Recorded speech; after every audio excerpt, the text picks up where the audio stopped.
Hey everyone, welcome to the 8th miniKanren Uncourse hangout. I'm Will. Today we're going to follow up on what we did last week, which was talk about the implementation of microKanren and a little bit about the implementation of sort of the standard miniKanren that you may have seen in any of its various forms. So last time we spent a lot of time talking about what a substitution is, how we represent a substitution in microKanren or miniKanren, usually as an association list. There are more efficient representations, but one of the key ideas is that our substitution representation is an immutable data structure that we're extending, but we're never actually mutating. That's different from how Prolog does it, for example, where Prolog is using side effects, but then in the Prolog implementation with the Warren abstract machine, you have this thing called the trail, which is basically a list of the side effects, a stack of the side effects that need to be undone upon backtracking. So if the WAM encounters failure and needs to backtrack, it will undo the side effects.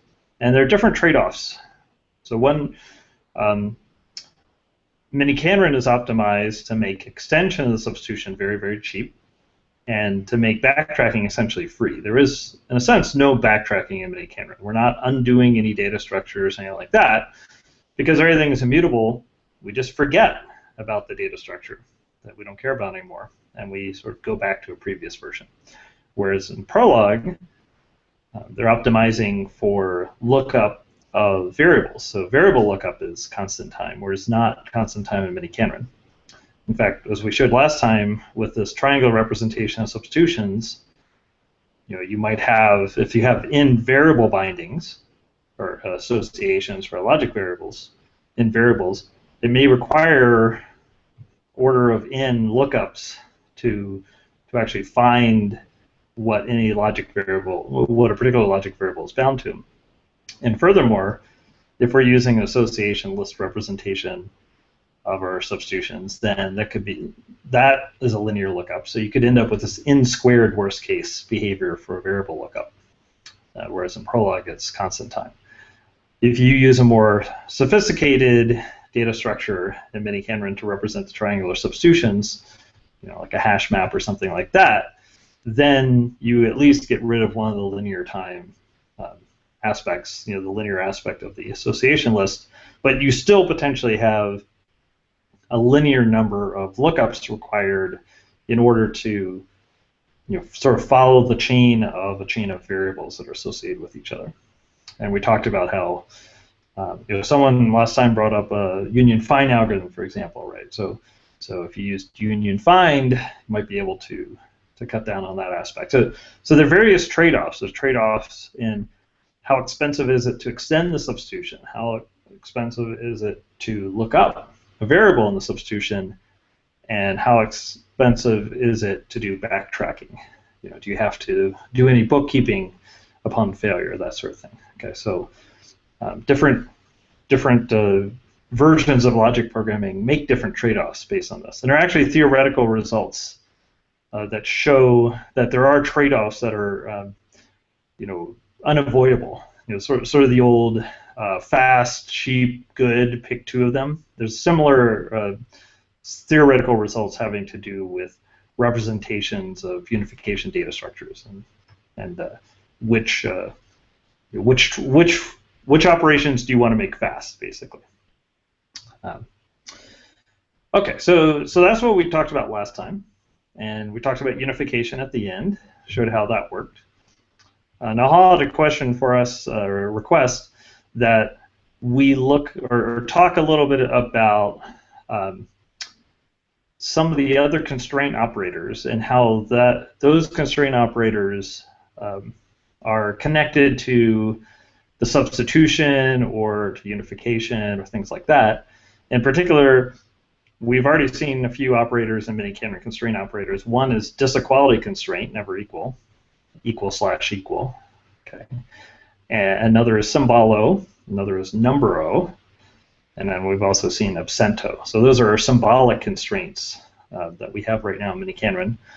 I'm hoping very shortly we'll have a whole slew, infinitely many symbolic constraints, actually, in the form of grammar-based runtime type constraints that are enforced with tree automata. I'm working with Michael Adams on that. So hopefully we'll have that wrapped into a version of miniKanren soon and can start playing around with that. But right now, we have a fixed number of symbolic constraints. We also obviously have the finite domain constraints, the CLPFD, constraint logic programming, or finite domains, which is the sort of thing you see with the demonstrations of Sudoku solving and so forth. That's a different type of constraint than, or that feels to me very different than the symbolic constraints that we normally deal with. One reason that feels very different to me is that you actually have to place explicit domains on those variables, the finite domain variables. With the CLP, the constraint logic programming discipline, where you have CLPX, where X is some domain, you might have finite domains, you might have real numbers, you might have interval arithmetic, you might have all sorts of other domains. Usually with that domain, with that approach, you have to specify the domain for each logic variable that's involved, and you cannot use operators from the different constraint domains on variables from another domain. So there's this sort of enforced restriction on which operators can be applied to which logic variables. Contrast that with the other sorts of constraints we have in miniKanren, where you can apply any of the constraint operators to any variable that doesn't have a finite domain constraint on it, or finite, yeah, it's not declared to be in a finite domain. So personally, I strongly prefer that style where you're not trying to segregate variables into different classes, because it's much more flexible. It turns out to be really annoying to only be able to do finite domain operators or operations on a finite domain constraint. If you have several different domains, it's frustrating to say, well, if I could use this operator on this variable, I could solve my problem, but I can't because it's in a different domain, and that domain doesn't support this operation. That comes down to what, to me, is probably the biggest problem with miniKanren and the style of logic programming, which is our different constraints aren't easily composable. Composition is a very important property in programming language design, and it's arguably the fundamental property of, say, functional programming is composition. And miniKanren's not so good at adding a new operator. This is why I'm excited about the grammar constraints, is that all of those should be compositional. You should be able to compose those any way you want at the user level and not have to worry about how the constraints interact. Okay, so anyway, today we're going to talk about some of the implementation issues involved with adding like disk quality constraints, symbolic number. We'll talk about that for a little bit, and then we will talk about some of the other aspects of microKanren. All right, so Daniel points out there's a persistent union-find data structure paper by Conchon, C-O-N-C-H-O-N, et al. From 2007. So that might be an interesting look at persistent union-find data structure. Yeah, so it's the persistence part that we really care about, and so there are really fast versions of unification or union-find or whatever that are destructive, and we obviously want a very fast non-destructive implementation of this. So yeah, persistent union-find data structure. I hadn't heard of that. That'd be really interesting to look at, and thank you for that. Thank you for that reference. In fact, I will place that reference in our buffer.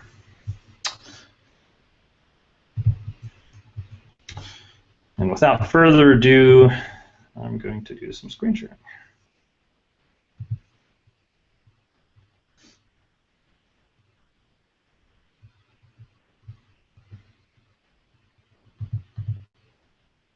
All right.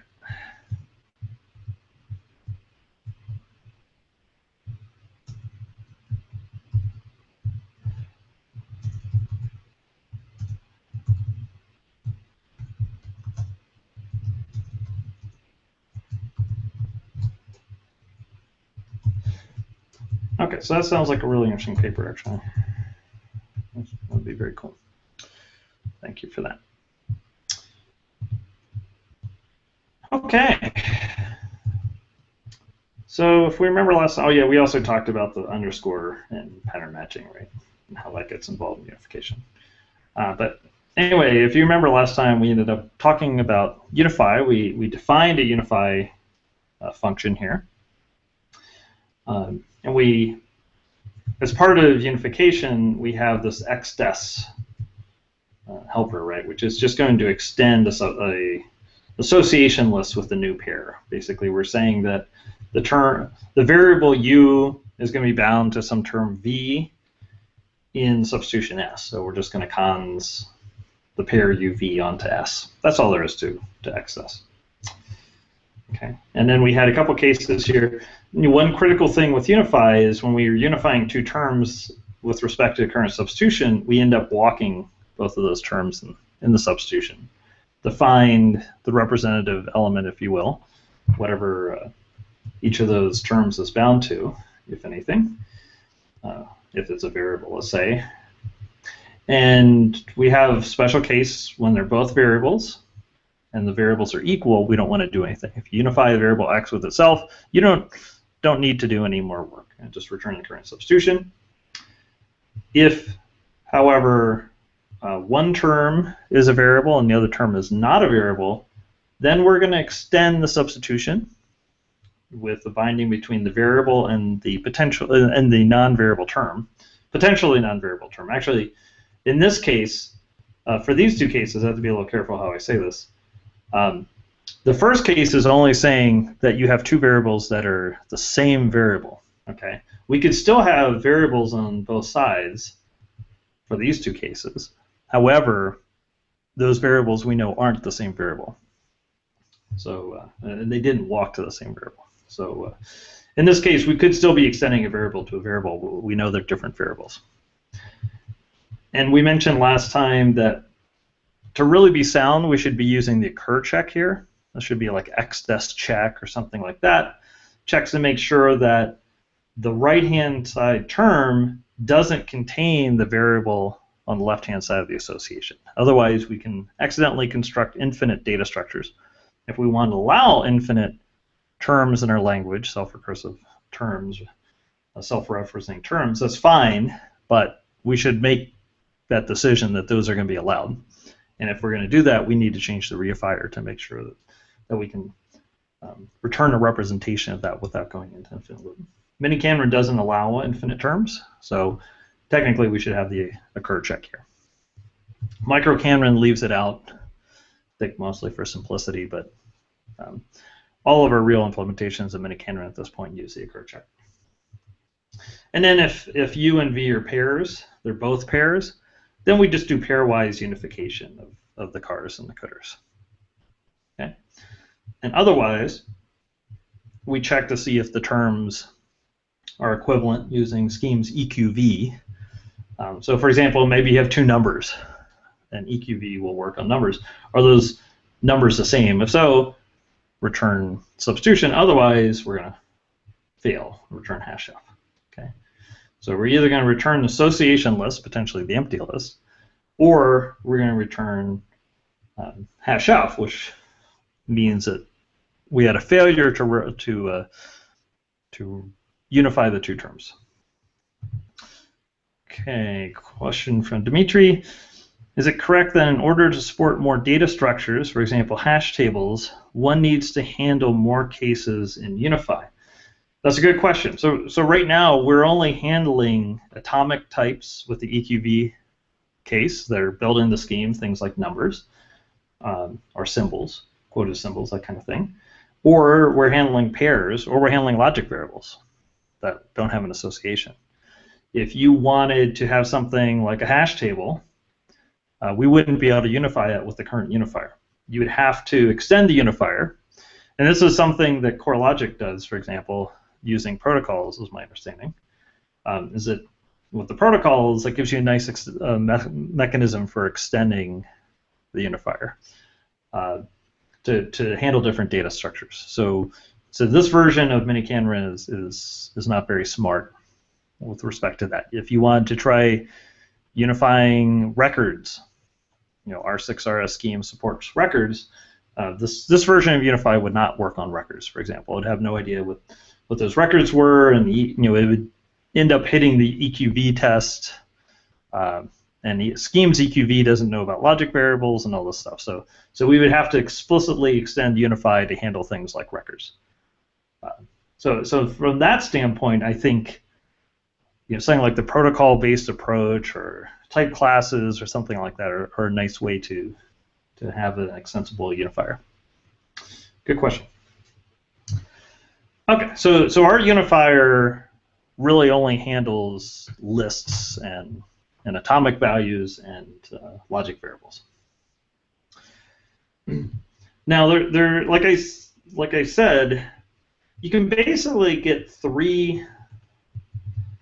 Well, I mentioned two types of results you can get back. Okay, so what can Unify return?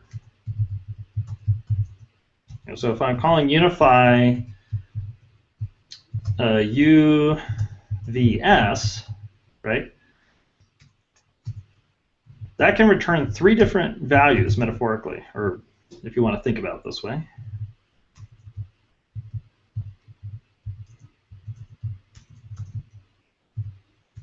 One of three values. Okay, so hash F, which would represent failure to unify,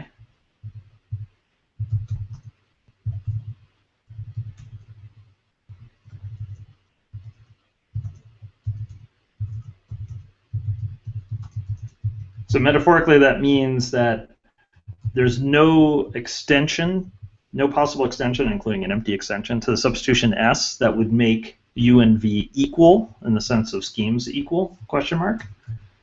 But there's no way to make U and V equal, is what that really means, that hash F means. So that's one possibility. We could get back hash F, failure. Another possibility is we could get back the same S.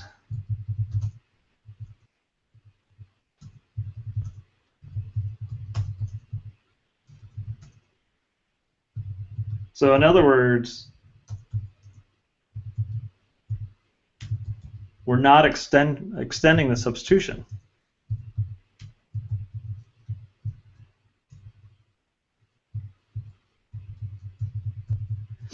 Okay, so that's another case.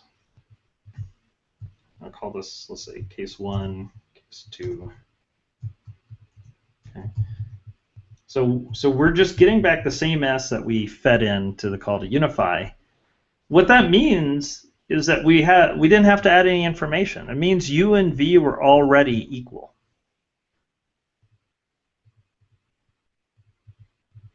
Or we didn't have to add any information.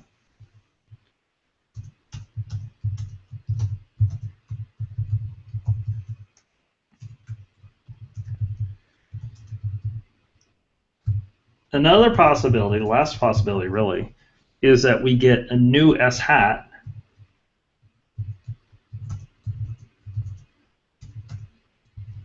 which is a non-empty extension to S. The S that we passed in. And why I mean non-empty, it means that we have at least one new binding, one new pair of associations that we've added to S to get S hat. Okay? And that means that U and V are not equal, but can be made equal.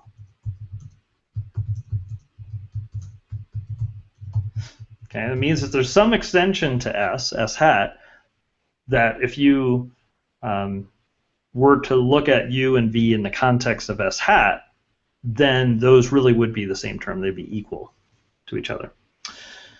So that's that's basically the three types of answers you can get back from Unify. Okay, that's how I look at it. One of those three cases. So either the terms are already equal, in which case you get back the same S.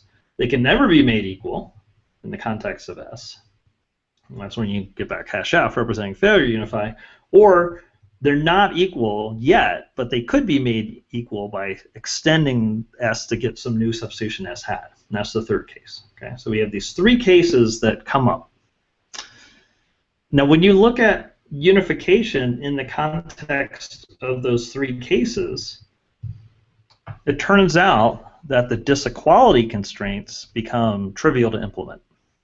And so, as we saw last time and have seen before, unify is the heart of equal-equal. Okay, so equal-equal is the goal constructor, is the technical term. It's one of the three core miniKanren logical operators that we care about in core miniKanren. So equal-equal is defined in terms of unification, or unify, but there's also disequality constraints, which we've seen before. Okay, and disequality constraints are a dual to equal-equal. They're sort of like the flip side of equal-equal. Okay, so here we're saying that these two terms are not allowed to ever be equal. Okay, if those two terms are ever equal, then we fail. We're asserting that those two terms are not equal. So this would fail. If we're trying to say that 5 can't ever be equal to 5, well, obviously that's immediately violated. We could say 5 and 6 can never be the same. Obviously that succeeds and can never be violated. That constraint can never be violated. And then we can have other cases that are a little more complicated. So you could say 5 and x.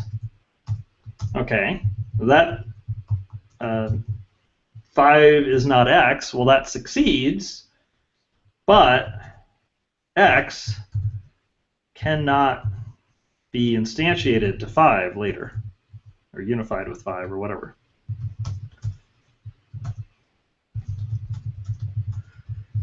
Okay, so that's sort of what's going on there. And in fact, we should also keep in mind that both equal-equal and disequality constraints are never equal, or not equal, where you want to call it. Those can both work on lists, right, or pairs or whatever. So, we could also have something like 5.x is not the same as 5.y. And in this case, we succeed because those two terms are not yet the same, but x and y can never be equal. So those, we need to make sure x and y are never unified with each other, or if x becomes 6, that y doesn't become 6.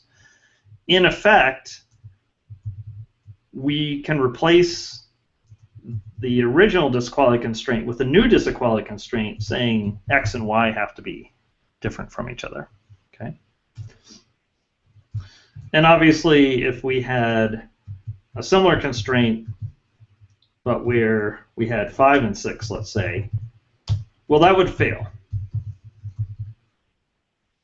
And this would fail, or sorry, this succeeds because, and furthermore, the constraint can never be violated. So when a constraint can never be violated, that really means we can throw it away. It means that there's no reason to keep track of it anymore. There's no way to violate that constraint, so that we can just ignore it from that point on. So miniKanren, once it sees this call, because it knows 5 and 6 are not consistent, you can immediately throw away this disequality constraint. That's fine. Okay, so now let's think about how we might implement disequality constraints, this not equal, never equal, whatever you want to call it. Dan doesn't like the term never equal because it has a notion of time in it, implicit in the never. So disequality constraint is a technical term. If we wanted to implement the disequality constraint, there are various ways to do it. And the first time I implemented disequality constraints, I came up with some convoluted mechanism. As with many ideas, there was many people stated that there are essentially no new ideas in computer science. at some point I came up with disquality constraints because I kept getting stuck on problems. And I thought, hey, maybe we can have this very restricted version of negation.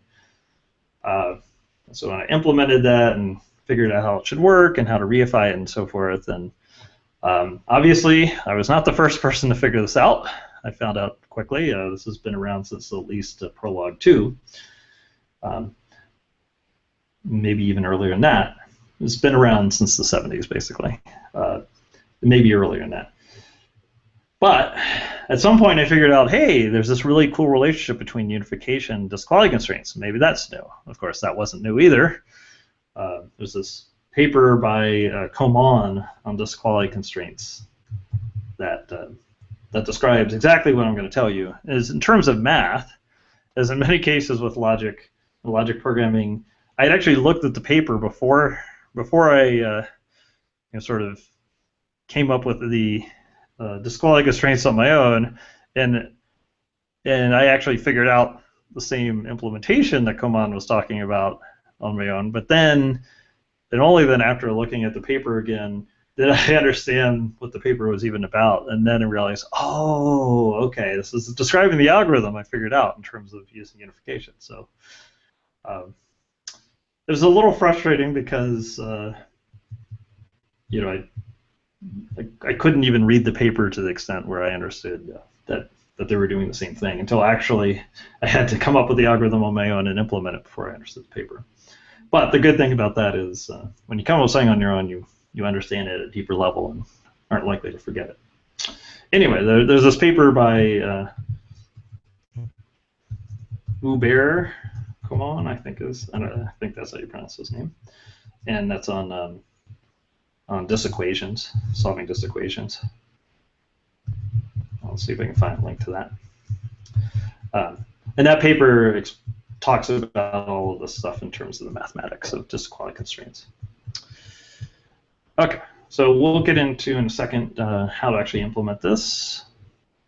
Okay, you're liking this explanation? Good. This was kind of hard-won knowledge. It's like really elegant once you see how it works. It's awesome. I mean, I think this is really beautiful. This is one of the most beautiful parts of logic programming I've ever seen. I really love the disquality constraint stuff, this duality with unification. So let's think about this here, right? I mean, we can even, if we really want to make it as clear as possible, we can take these the disequality versions and compare it with the equality versions of the same code, right? So here we have equals. Okay, and let's think about what happens with the unification, or the equal case based on unification, versus the disquality case. So if we say 5 and 5 are the same, we succeed. No need to extend the substitution. So in some sense, this is the same as throwing away the constraint, the equal constraint, right? That constraint can't be violated, so there's no reason to keep it around, and the way we keep it around is by adding that constraint to the substitution as a pair. So no need for that. In this case, when we're unifying 5 and 6, or equal 5, 6, that fails. That's it. That just fails. If we unify 5 with x, that succeeds.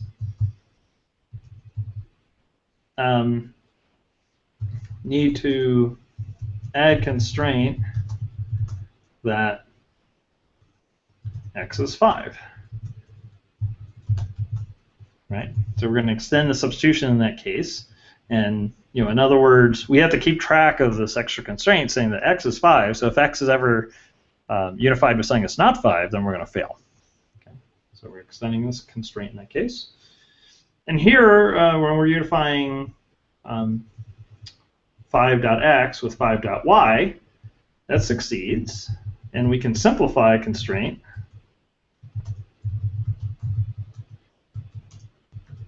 to equal xy. Okay, so we can simplify this constraint. Succeeds. X and y are always equal, And we can think of this constraint being simplified to equal xy, and that's similar to down here where we can simplify this disequality constraint to the simpler disequality constraint that x and y are not equal. Okay? So there's lots of symmetry here. And in this case, unifying these two pairs, that fails, because 5 and 6 are not the same. Okay?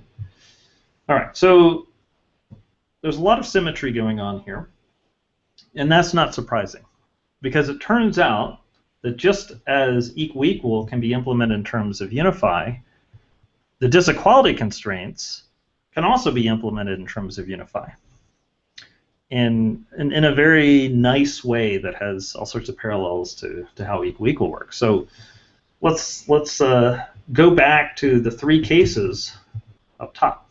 Okay, so after unifying u and v with respect to s, we either have hash f representing failure, we have the unextended substitution, meaning the terms are already equal, or we have this extended substitution s hat. Okay, and we could think of the call to equal in the same side, but the same way. In fact, I will add which of the three cases applies to each of these. Okay, so in the first case, we're unifying 5 with 5, so those terms are already the same. That's case 2 above. Okay, case 2. We don't need the extended substitution at all. When 5 and 6 are different, 5 and 6 are different, so we fail. That's case 1. 5 and x, well, it succeeds, but 5 and x are not equal yet. They can be made equal in an extended substitution, where you have this additional binding of 5 and x. Now, of course, I'm assuming here that x is unbound, right? The x has no association, right? I'm assuming x is a fresh variable. If x already has an association, we would have done a walk in our call to unify and found out what x was bound to. Okay, so I'm assuming x is fresh. So this would be case 3. We're extending s to give us some new s hat, and basically s hat is going to equal, in this case,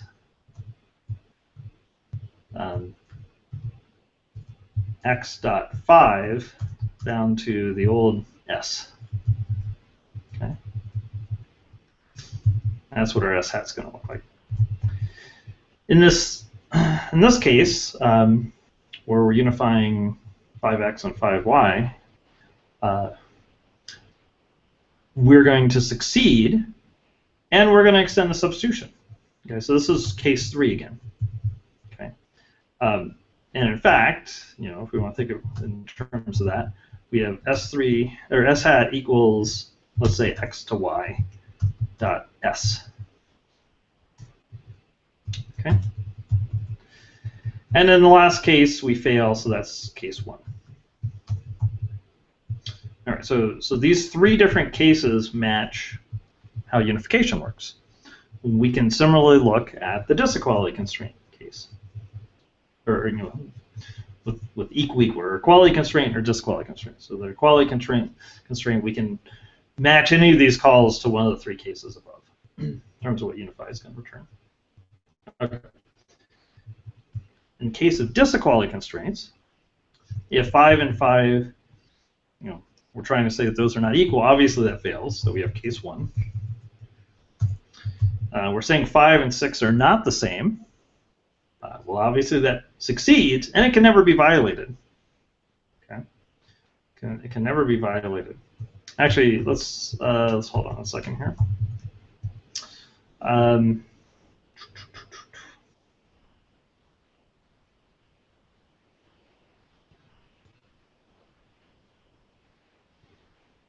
Yeah. Okay. Without getting into numbers, let's just think about what happens. So what we're going to do is we're going to take each of these calls to disequality constraints, and we are going to turn these calls into the equivalent call to equal. Okay. We're basically going to turn this call, not equal 5, 5, and we're just going to call equal 5, 5, or the equivalent, something like that. We're really going to do the same unification, the same call to unify, as we would with equal 5, 5. Okay? And what's going to happen? Well, we know we have case 2. So the substitution remains unchanged. We get back the same substitution. So what that means is that v and u and v are already equal. That's what that tells us when we get back the same substitution that we fed into unification or unify. We get the same substitution back. It means the terms are already equal. So this lets us know we can fail. We can fail immediately because the disequality constraint says these two terms can never become equal, but we know they're equal because we got back the same substitution. So we fail in that case. Okay. And this is basically just case 2 above. And obviously the cases are going to be the same because we really are just using the same cases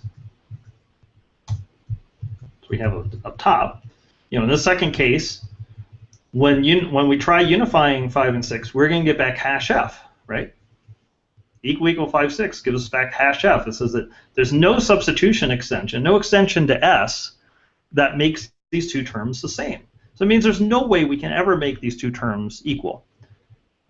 Therefore, we can never violate the disequality constraint. So therefore, we can just throw away the disequality constraint entirely.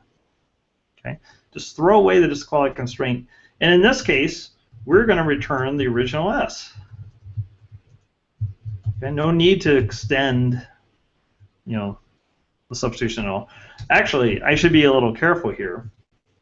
So now we have a constraint store C, which includes both an S and a disequality constraint store.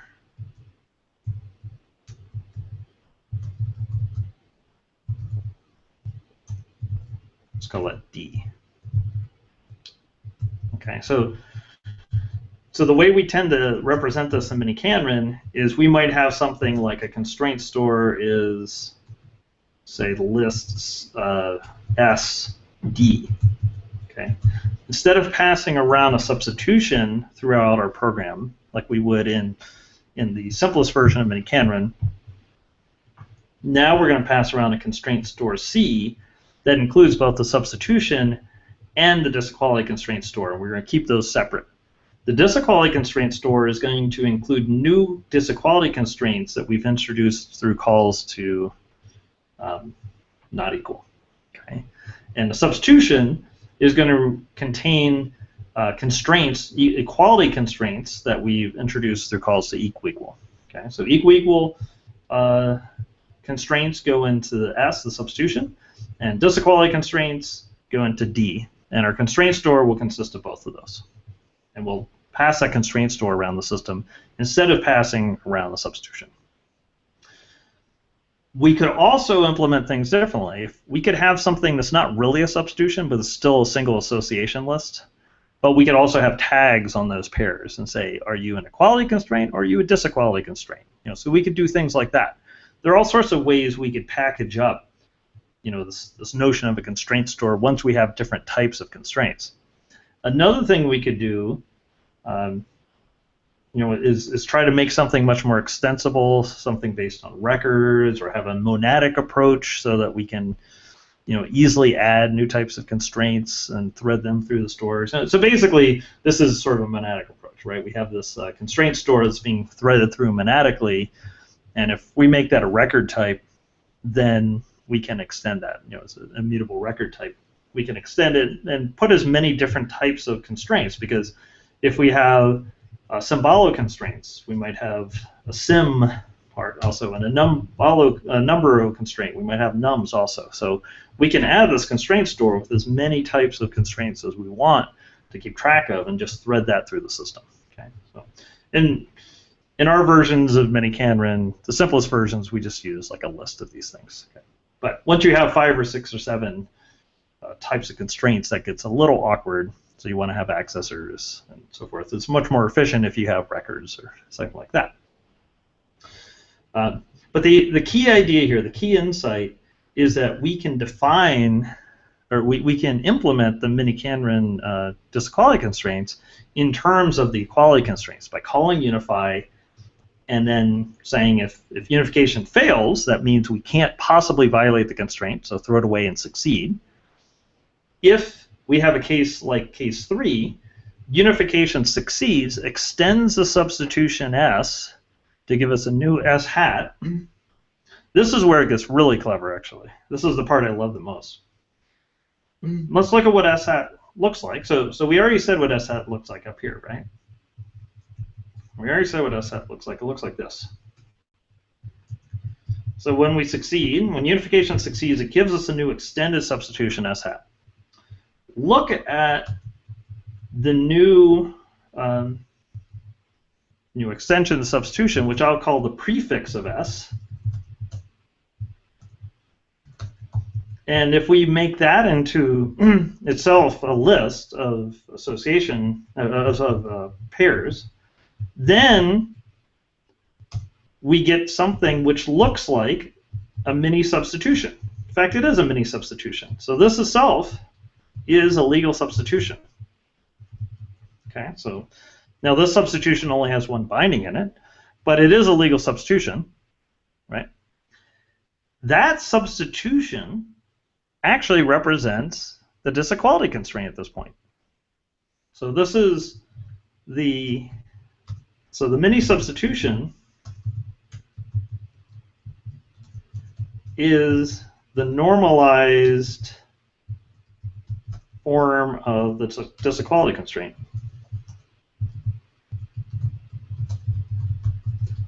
And can be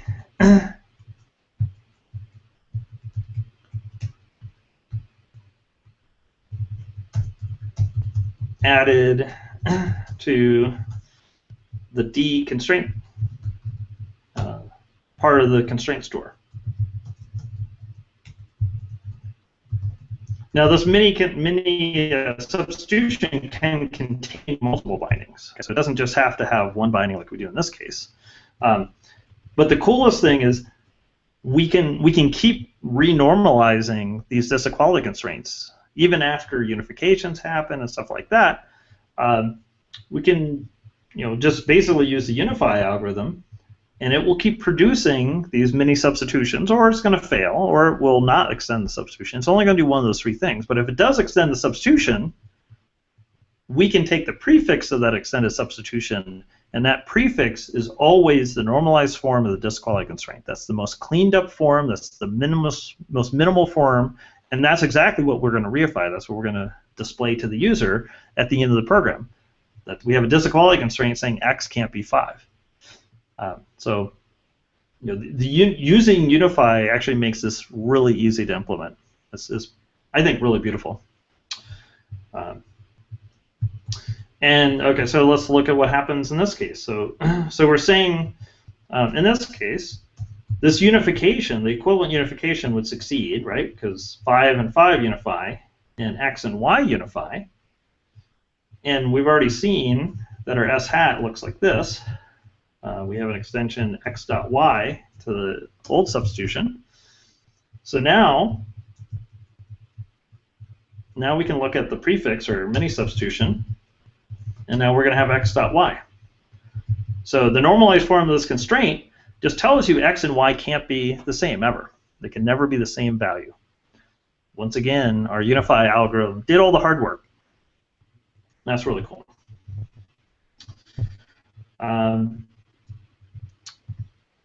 Yeah, that is beautiful. X5, did I make a mistake here? All right, Nahal, help me out. Did I mess something up? So D is a list of mini substitutions. That's exactly right. That's exactly right. So D,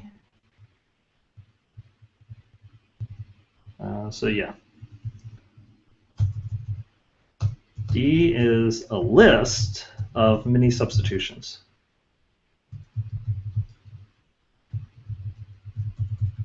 That's exactly what D is.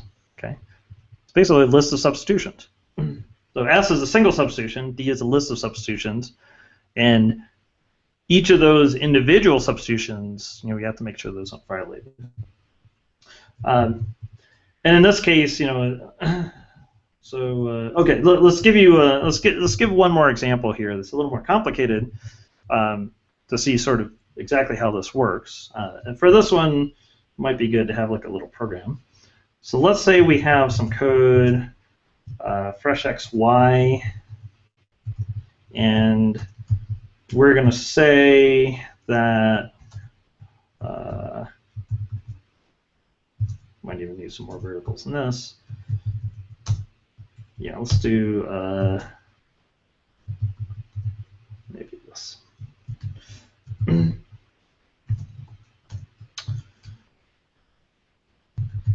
All right. So let's look at this disequality constraint and see what happens here. So basically, we're going to think about this constraint,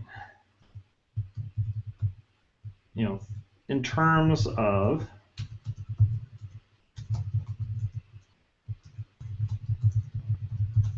the unification equivalent. The equal call, and that's going to call unify.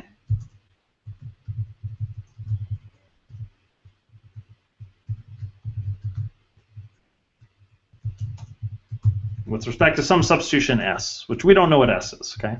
Well, we have some substitution. All right. And we're going to, we know that at this point, x, y, and z are all fresh. I'm just trying to avoid the lookup part, which all works, but, just trying to simplify the example a little bit. So what happens when we unify x dot y and z dot 5? Well, we already know how unification works. We're basically doing a pairwise unification. So we can think of it this way, where we're lining up the x and the z and the y and the 5. Okay?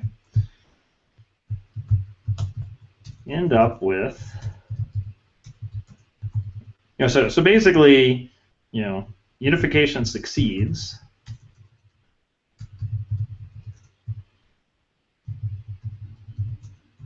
producing a new s hat, which is going to look something like this. Maybe x dot z, it could be z dot x, doesn't matter.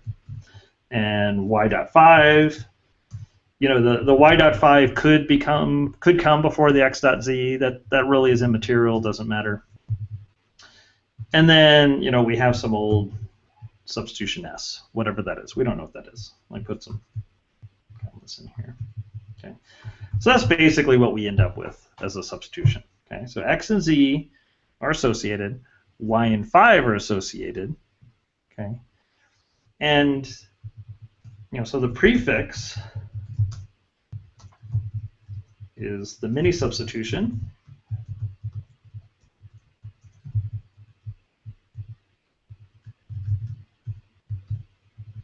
Without the dot s part.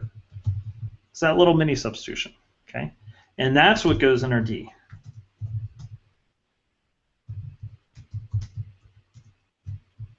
Constraint store D, or the D part of the disquality part of the constraint store, okay? Now, okay, so what does that say? This says that x can't ever be the same as z, and this is really an and, this is a conjunction, and y can't ever be 5. If you violate either part of this disequality constraint, then you fail, right? So if we ever unified y with 5, this would, oh, sorry, I take that back, We have to do both. It is a conjunction. It's not a disjunction. I misspoke. It's a conjunction. We have to violate both parts. We have to say y is equal to 5, and we have to say x is equal to z in order to violate this constraint. Saying either one won't lead to violation. So let's extend our example a little bit. Let's add a unification that comes after this disequality constraint, and let's unify y with 5 in this part, okay? So we already know at this point, we have some s, but we also know that D is going to be a list of mini substitutions, right? So D is going to be a list of that mini substitution. That's what our disequality store looks like. All right, and our full constraint store equals the substitution, and D. All right, now we're going to unify y with 5. So what happens? Well, now we have a new C. So C is going to equal, I don't know, I'll call it S1 and D. In particular, I can go ahead and inline these things. So we know that now y, because y was fresh, so we have y dot 5, right? And then whatever the old substitution was. So that's our substitution part. And furthermore, we're going to have our disquality constraint. Okay. So this is our constraint store.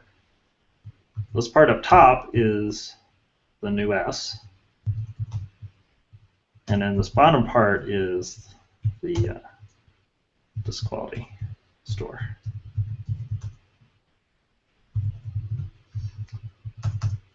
Okay. Now, after we've performed this unification of y and 5, there's a chance that we could have violated a disequality constraint. So we better make sure we haven't. And this gets into interesting implementation issues. Right now in miniKanren, in most of the implementations of miniKanren, we're just going to rerun all of the disequality constraints. Even though, if a disequality constraint didn't involve y at all, there's no reason to rerun it. So that's inefficient. And there are approaches to constraint solving and logic programming. One approach that's very popular is called attributed variables, where the logic variables would have an attribute on them. So the variable y might have, the fact that y is associated with this disequality constraint. So if y ever becomes instantiated, we need to run this constraint, but we don't need to worry about constraints that don't involve y. So something like attributed variables would be a way to try to cut down that work. There are probably a lot of other clever ways to do it. We're not that clever, at least in the traditional version of miniKanren. So that's another thing to think about, is how can we avoid resolving all these constraints when we don't need to. Let's see. Is the disequality store a list of lists? The disequality store is a list of association lists.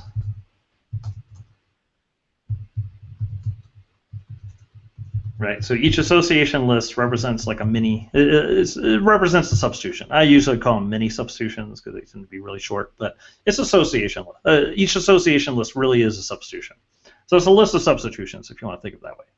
Okay, it's just that substitution represents negative information in a sense instead of positive information. Okay. All right. So yeah, so there's only one substitution inside of this this particular disequality constraint store, but obviously we could have multiple. If we had multiple calls to disequality constraints, we could end up with lots of mini substitutions inside of our D store. Okay, and we'd have to solve all of those in the current implementation. So let's see what happens with the constraint solving once we revisit this disequality constraint store in the presence of this extended substitution, because now we know that y is 5, right? So we have this extended substitution. So what we're going to do is we're going to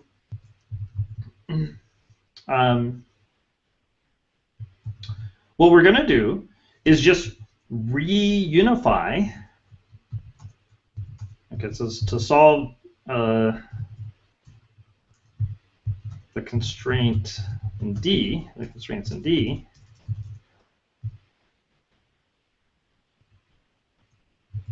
hold on a second.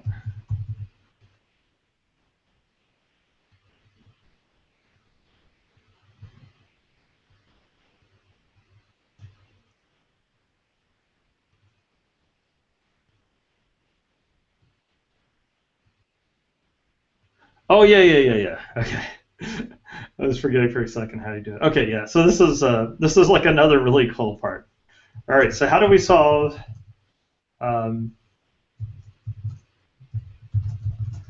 how do we solve the disquality constraint D? Okay, so we have this mini substitution representing the disquality constraint, right? So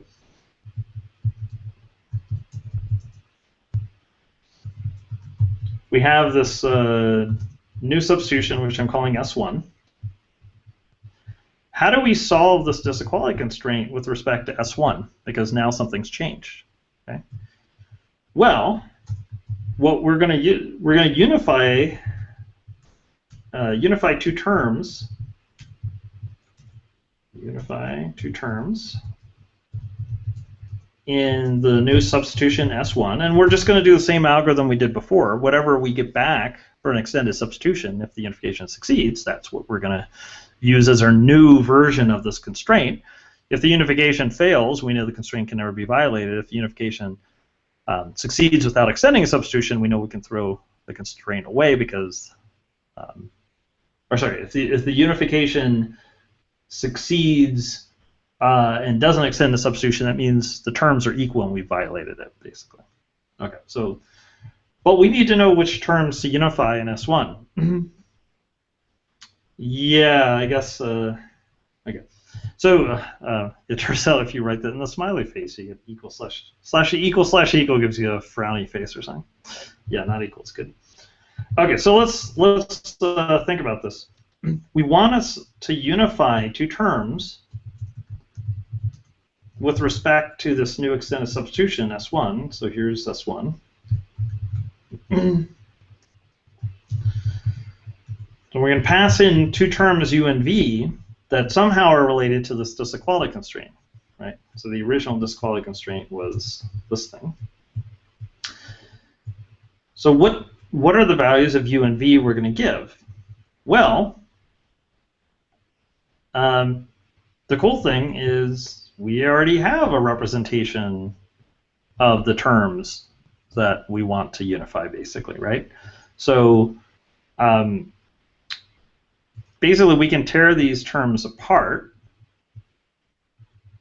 So the left-hand sides, we have x and y, and the right-hand sides, we have z and 5, right?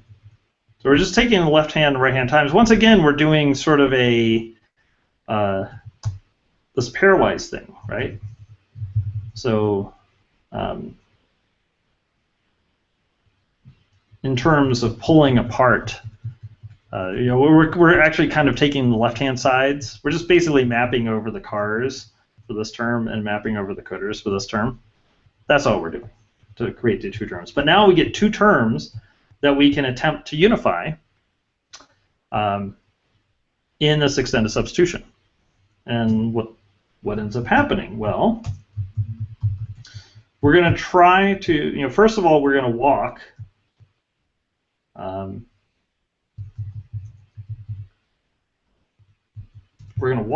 x, y, right?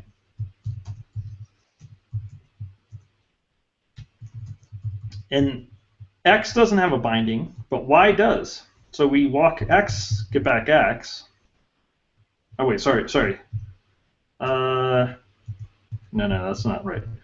What's going to happen is, because this is pairwise unification, because we have two lists, we're going to end up walking y in the recursion. That's really what's happening.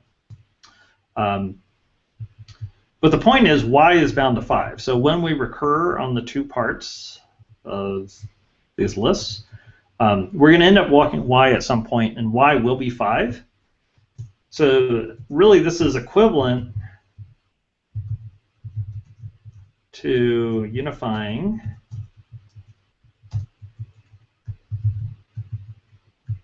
instead of x, y, it's equivalent to unifying x, 5.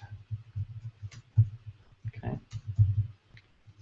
So basically, the fact that 5 and 5 are the same, so y really already is 5, and 5 and 5 are the same, means that we're going to get back, and that's also equivalent, basically, to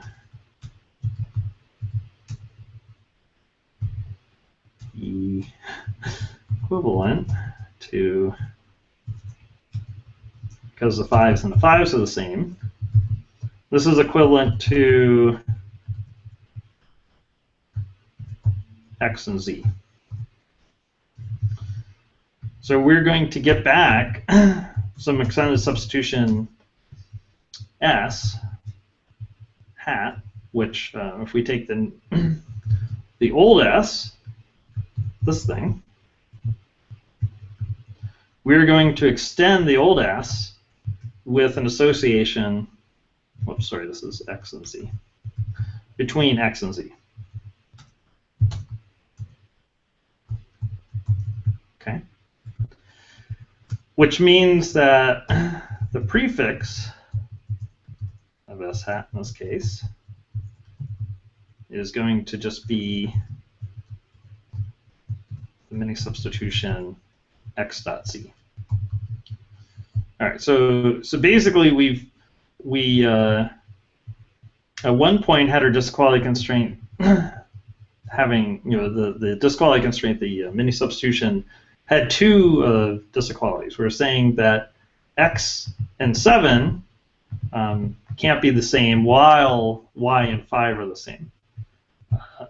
But once we unify y and 5, now we have removed the y and 5 being just equal from each other.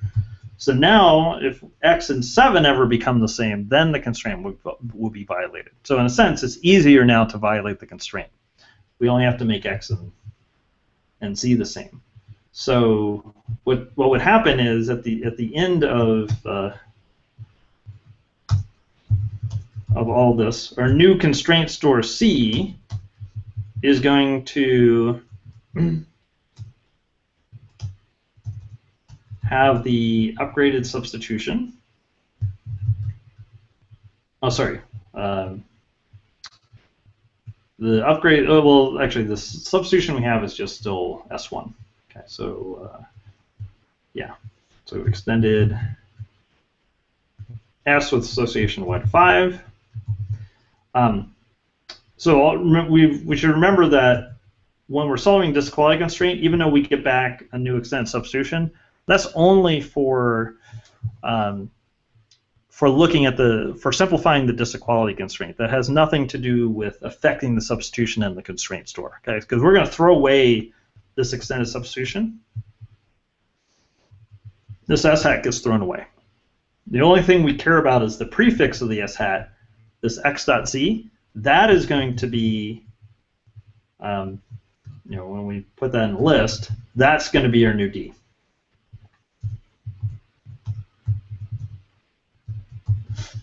Okay. So we can see what if we go back to this, we try to put everything together.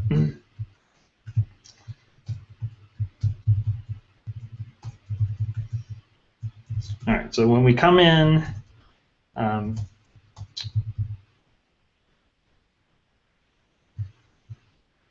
the disquality constraints originally started out empty, let's say, and the constraint store is S and the empty list. We'll say D1 is this extended constraint store. After this unification, now we have an extended substitution.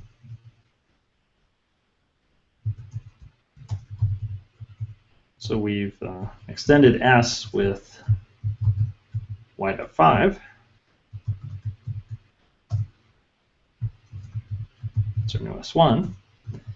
And then we solve our disquality constraints in the context of S1. That's going to give us a new disequality constraint D2. And we're basically simplifying that mini substitution. And now the y.5 goes away, because remember, this disquality constraint saying x can't be 7 while y is 5. Well, y is if y is 5, x can't be 7. That's another way to read this. Or if x is z. Basically, this disquality constraint says if y is ever 5, if y becomes 5, then x can't be 7. Or you can say if x x is 7, z. If x becomes z, if those have the same value, then y cannot be 5. You can look at one of those two ways. Like in order to violate this disquality constraint, x has to be z at the same time that y is 5. As soon as we make y 5, now the disquality constraint changes. Now we're saying we can simplify the disquality constraint and say x had better not ever become 7. And if we ever were to unify x and, x cannot be z. I don't know why I keep saying 7. If we unified x and z together, that would fail. Okay, because we would have violated the disquality constraint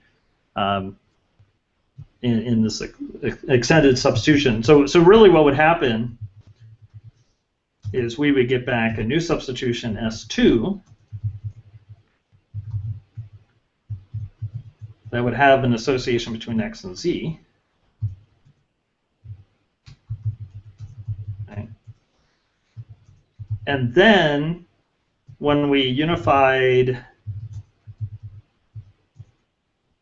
from the disquality constraint x and z in the context of S2, that would give us back S2.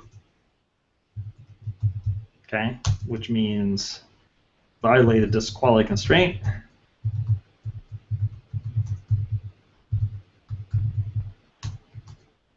And we fail.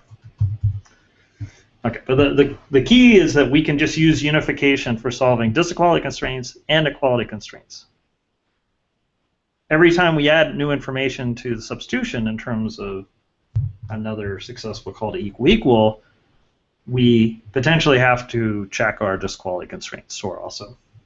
We can be more efficient about it, but the simplest way is just to always check the disquality constraints after any successful unification that extends the substitution. Okay, let's see. A couple questions here. Okay, so Nahal is asking, all right, what does D look like after this code? Let's try it.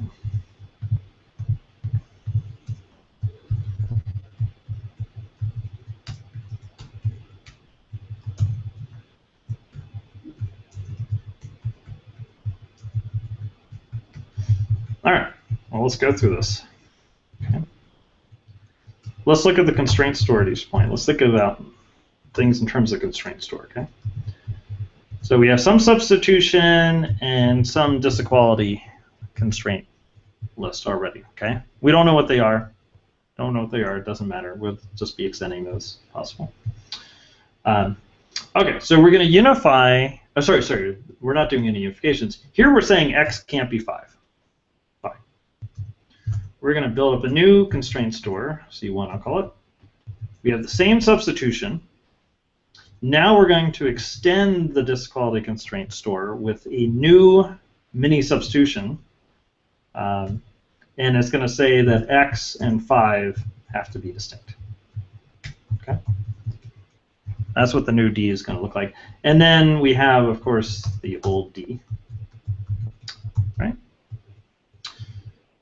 And that succeeded because x and 5 unify with each other. So we haven't violated this disquality constraint yet. Okay. Now we're saying x can't be 6. Okay. Once again, we unify x with 6, get back an extended substitution. They're not the same. We haven't extended s at all, but we're going to extend D. Now we have another mini substitution, which looks a lot like the first one. Except now we're saying x and 6 are not the same.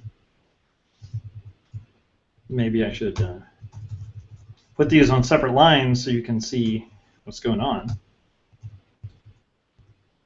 But basically, this is our D at this point.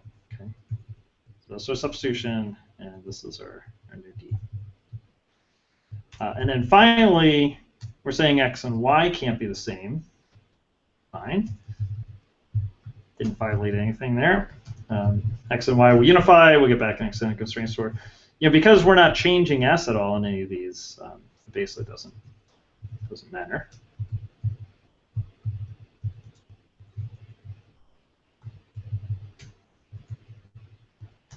Oops. Gotta be tidy here.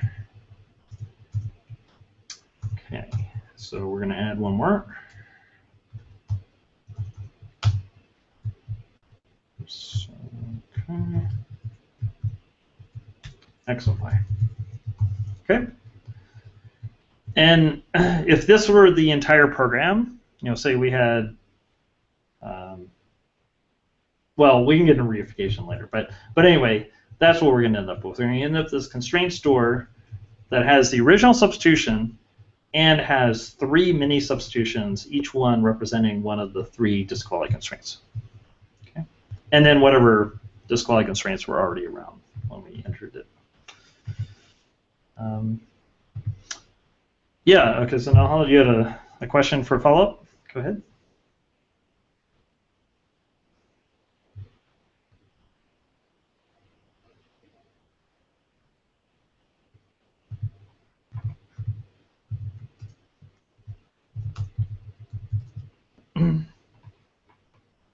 Yeah, is your mic on?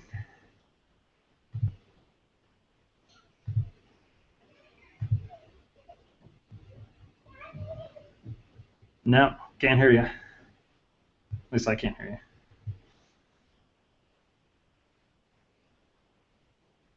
All right, Nahal's having technical trouble. Okay, so yeah, try to figure that out. Let's see, I think there's maybe, okay, so Dimitri had a question while you're trying to figure that out. Yeah, so Dimitri points out that, or sorry, Daniel points out that the not equal sign, like bang equal, which I'll write right here, core logic uses bang equal instead of, so core logic enclosure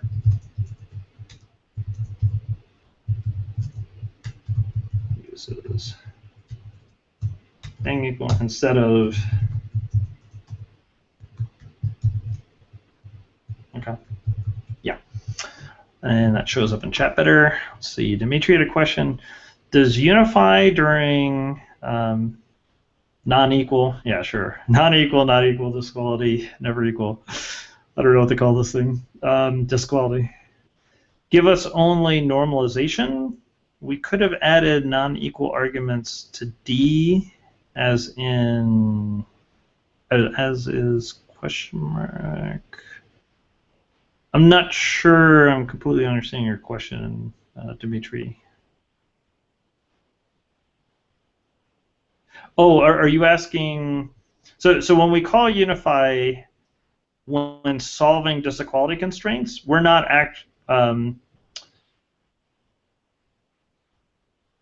yeah, basically we're getting normalization and we're seeing if the constraint is violated, or if the constraint can never be violated, we can throw it away, right? So I guess that's another one worth showing, right? So here's a chunk of code, so we could say fresh x, y, say x and y are not the same, unify x with 5, and unify y with 6. Let's see what happens there. So here, we have some constraint store, which is, some substitution and some disquality constraint. Now we have a new constraint store, right, where we haven't changed the substitution at all, but we have extended the disquality constraint store. So now we have a mini substitution where we're saying x and y can't be the same, and then whatever old disquality constraints we had. When we unify x with 5, we're going to modify things a little bit. So first of all, we extend the substitution. So now our extended substitution is saying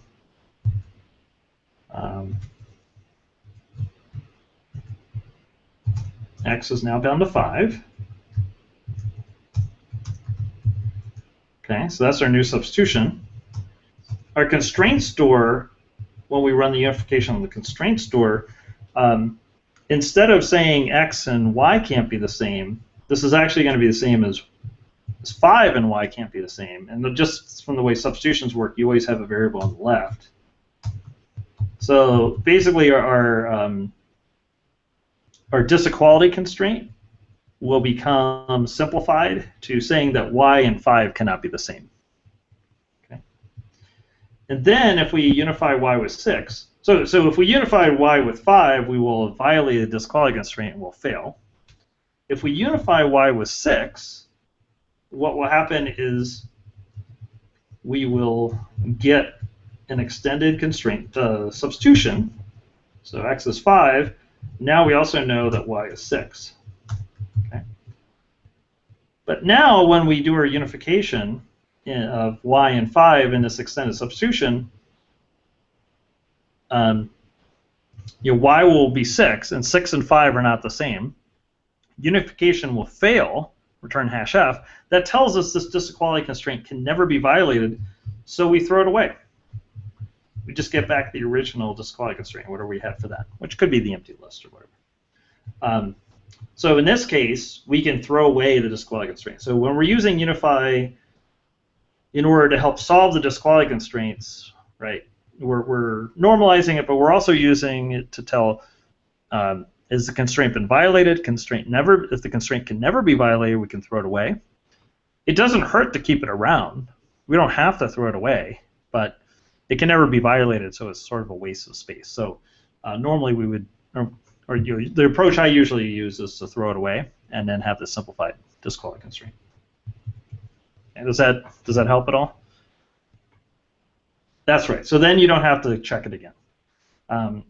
So it, I like these approaches where it's sort of pay as you go, and because if you don't throw away the disequality constraint, unless you're fairly clever about how you implement the constraint solving, then every single time you do a unification from then on in the program, you'll have to check that disequality constraint, and you're doing a lot of extra work for no reason. So I always try to throw out the constraints that can't be violated as soon as possible.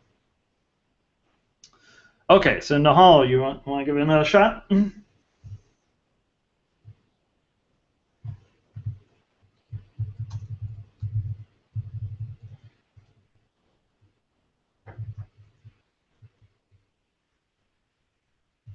No. All right. Technology is not cooperating. I don't think it's muted. Oh, wait. Yeah, you are muted. Hold on. I don't know if that... Okay, try again. No.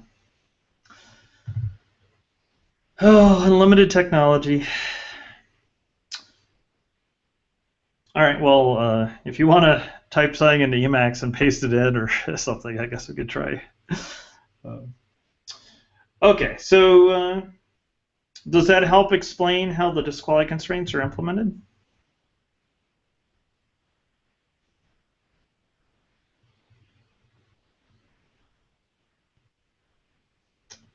Yeah, so it's really quite nice.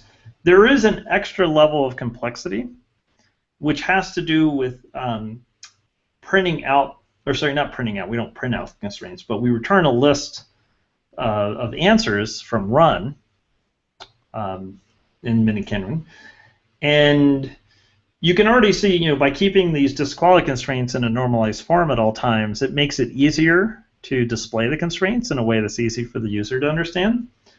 But there is one other thing that happens during reification, and maybe I should go ahead and mention that for a second. The other aspect is related to something called subsumption, when one answer or one constraint might be subsumed by another constraint. Okay, and we can look at how that works. This is I think good to think about when you're thinking about disequality constraints and how reification works and all that. And you can either keep the constraints in the normalized form with respect to subsumption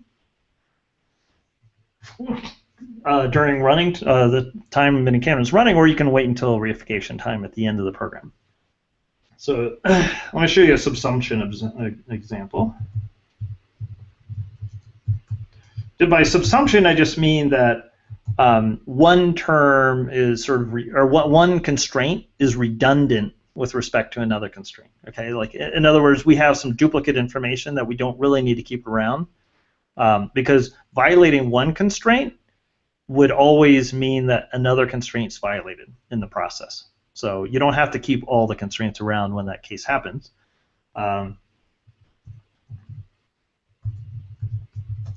One constraint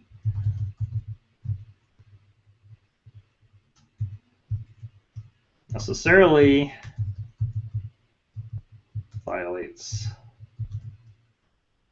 another constraint.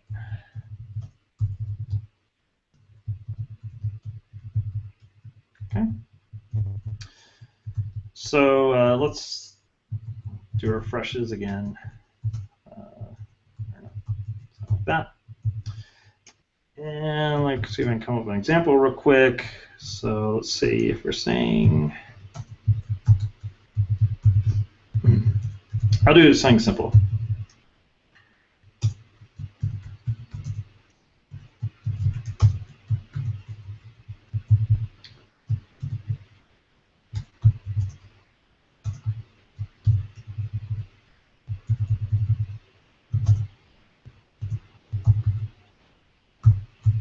Okay, this is a pretty simple example showing how you can simplify constraints using this idea of subsumption. One constraint subsuming another. I always hate using like these really fancy sounding terms like subsumption. Okay, so it just means there's like some redundancy. Okay, yeah, forgive me for using a technical term. You might see this in the literature and things like that. It's a useful term. It's a very precise term for the sorts of things we're doing, but it sounds really fancy and it's not. There's nothing fancy about it. It's really simple and obvious. So let's think about this constraint store. So the constraint store is coming in. We have a substitution, disk quality store. Okay, we don't care what they have in them already. We say that x and 5 can never be the same. So now we're going to get a new constraint store where the substitution has not changed.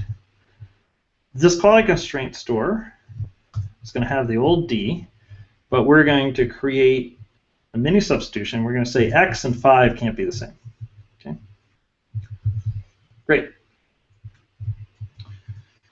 Now we have another disk quality constraint. This is a separate disk quality constraint call, separate call. So we're going to create a new extended constraint store, and let me just go ahead and show what this looks like.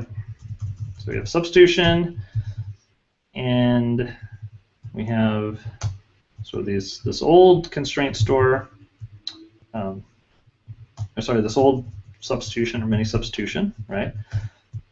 This is like the mini substitution for the constraint x cannot be 5, right? And now we're going to create a new mini substitution for this constraint. Okay, so what does that one look like? Well, that's going to have two associations in it. We're saying that x can't be 5 while y is z. Okay, maybe it makes it a little easier to look at it this way. Line up vertically. So x can't be 5 while y is z. That's really what our constraint is. Okay. So let's think about this constraint. The second constraint we added.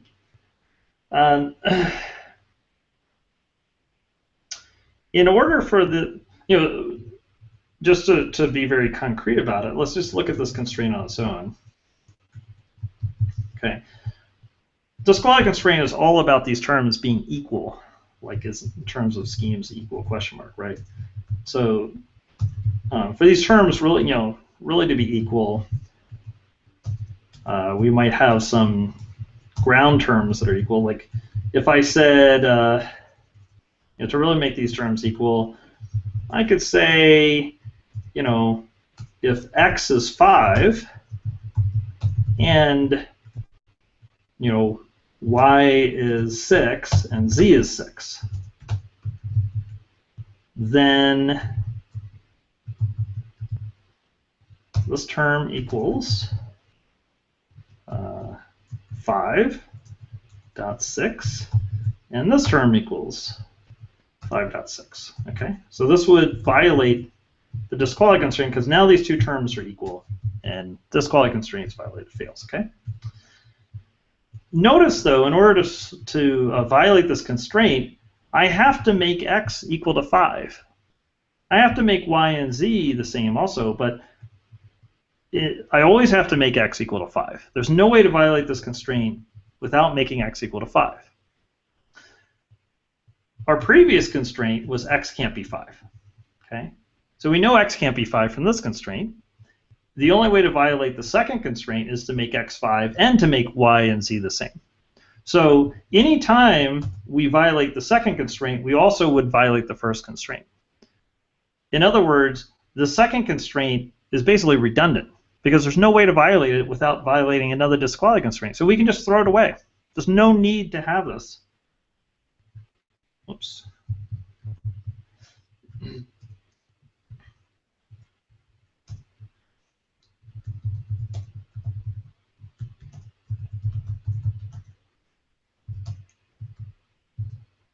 So the second one is, the second constraint is redundant. I don't know how you spell it. So we say it's subsumed by the first constraint. So throw it away. And throw away the constraint.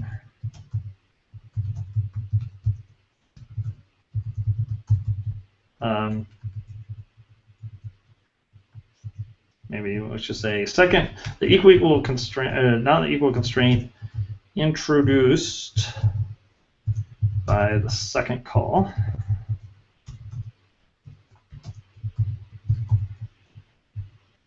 All right.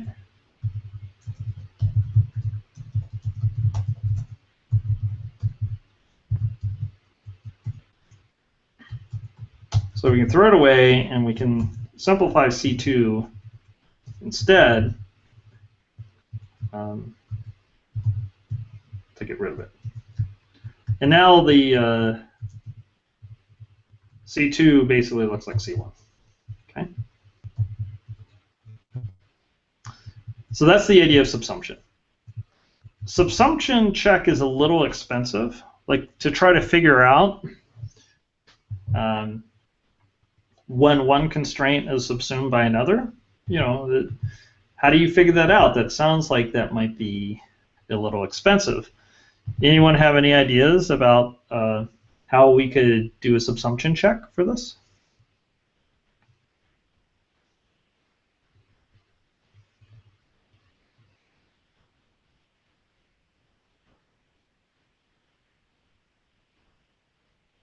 I gave you a hint.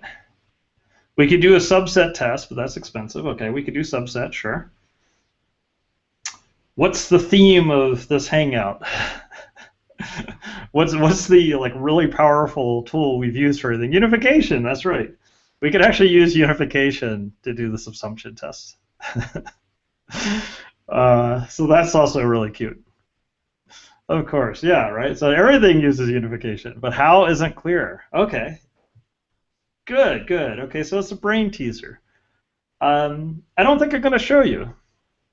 It's actually in my dissertation, but maybe we can talk about it next time. So why don't you think about that? Why don't you think a little bit about how could you use substitution to do this, or how could you do unification to do a subsumption test to see if one term subsumes another? You know, and a term that is the same as another term subsumes these other, or how can you tell when one substitution is subsumed by another, stuff like that, right?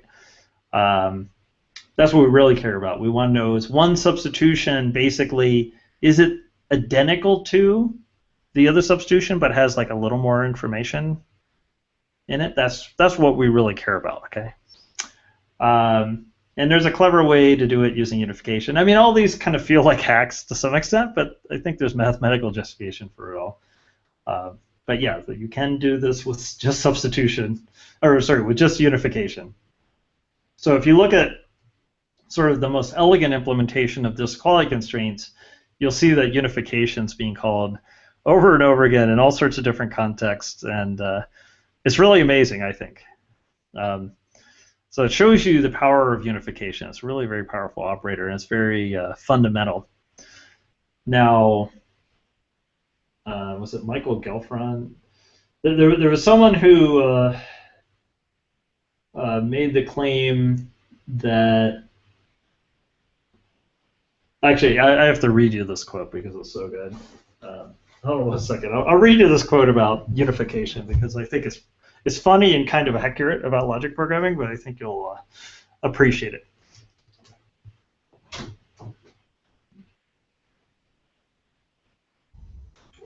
Hey, do you guys hear my voice now? All right, let's. I'll read you this quote, and then we'll see what Nahal has. Okay, so this is. Stop the screen sharing for a second and show you this book. This is a book I really like. It's Essentials of Logic Programming by Chris Hager, who was at Imperial College London, I think. So he's got basically a bunch of lecture notes divided into 60 chapters or something like that. They're very short chapters. Talks a lot about the theory of logic programming. It's not really a prologue book. It's more like a Foundations of Logic Programming. But it's a very accessible book. I really like it. But he has a very short chapter on the alleged virtues and another chapter on the alleged deficiencies of logic programming. So this is from page 18, the alleged deficiencies of logic programming. Here we go. Oh, sorry. So this is a quote. This is an idea from Dov Gabai, who's a very famous logician. My colleague Dov Gabai has offered this analogy. Because in logic programming we have a single general purpose proof procedure. It's related to unification and search. He's offered this analogy. A carpenter fashioning some object employs multiple special purpose tools in order to shape it effectively. Having laid out the appropriate tools, he then picks them up and uses them as and when needed to suit his natural instincts. Now suppose we confiscate all these tools and replace them by a single fixed rotary saw mounted on the ceiling, which is unification and search. Then in order to fashion the same object, he must contrive perverse ways of holding it up against the saw so as to simulate the various actions previously achieved using the tools natural to his trade. The logic programming analog of the rotary saw is the fixed proof procedure, which involves unification. The awkwardness of using the saw is the awkwardness of making that single proof procedure simulate a variety of computational actions, and so forth. So I thought that was a funny analogy, and it has some truth in it. There's just one reason we want to have constraints other than just unification. We have and things other than just the unification, the search that's underlying things like this. Why things like finite domain solvers are useful, right? So the fixed rotary saw analogy has some truth, certainly for just pure prologue, but that's why I think no one really believes in that paradigm anymore. We need more power. Okay, yes. If you Daniel, if you could add that to the references, that'd be great. Oh, maybe I should add it to the references. Okay, good. Okay, so here we go.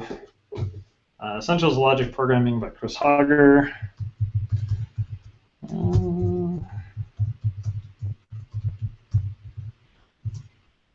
I've added it to the bottom. Okay. Perfect logo for miniKanren. A ceiling-mounted rotary saw. That is awesome. Okay, I might. I like that idea. That may appear as a logo very shortly. That's the best logo idea I've ever heard of. Okay. All right, Nahal, is your mic working? Yeah, sorry about the trouble before. No worries. Okay now. Yeah. Great. You got your. Do you have a camera? Do you want to be on screen and all that? Sure, why not? I will put you on camera. Wrong way. There we go. Okay. The question I had was just trying to understand exactly if there's what the fine differences between the requirements for the data structure used to store the bindings versus a data structure that might be used to store the disequality constraints. So it seems, as far as I can tell, that for the bindings, something like a vector, so instead of using association lists, we could potentially use a persistent vector, because ultimately the format of the data structure is given a variable, tell me if it's bound to anything, and if it is, tell me what it essentially walks to, right? So for any given variable, there's sort of one clause that comes back. It's like a representative element, right? Yes. With the disequality constraint, my example kind of basically added several disequalities to x. It said x can't be 5, x can't be 6, x can't be y, right? So for a data structure like that, for a situation like that, it seems like you really need to keep the full power of the associated list. You can't sort of get away with storing, well, for x. I guess there's a few options, but it's not as simple as what exists for the substitution map, because you need to know that for x there are these 3 disequality constraints, and for y there's one other one, something like that. Like a simpler data structure may not work. Does that make sense, what I'm trying to get at?